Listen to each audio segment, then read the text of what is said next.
আপনার অন্তরে যা আছে, আপনারা যে যে বাধ্য করে তার কথা বইলে দেন না। আপনারা কি করবে বলেন? আপনারা খুন করবে?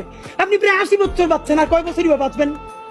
আপনি কি খাবেন, কি বাঁচবেন? আপনি বরং যদি আপনার আর্মি মেরে ফেলে, আপনারা যদি ভারতীয় আধিপত্যবাদ গুলি করে, আপনাকে যদি হত্যা করা হয়, কিন্তু সেই রক্তের বিনিময়ে যদি আপনি শহীদদের রক্তের বিনিময়ে নতুন বাংলাদেশ গড়ে যেতে পারেন, আগামী 1000 বছর বাংলাদেশের মানুষ নামাজে প্রার্থনায় আপনার জন্য শুধু দোয়া করবে। ঠিক।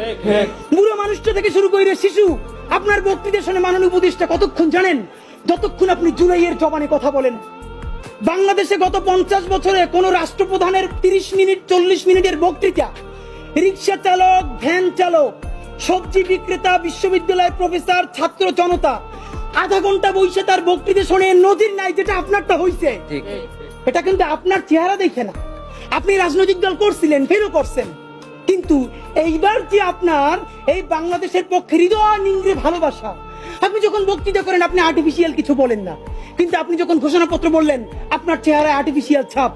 ইদানিং আপনি স্ক্রিপ্ট দেখে দেখে বক্তৃতা করেন, এগুলো আমরা চাই না। মাননীয় প্রধান উপদেষ্টা, আপনার একটা কথা বলি, আমরা আগেও বলেছি এই সরকারের সকল উপদেষ্টার এক পা অন্য দেশে, বিপদ হইলে ভাইগে যাবে, কিন্তু আমরা দৃঢ়ভাবে বিশ্বাস করি আপনি ভাগবেন না।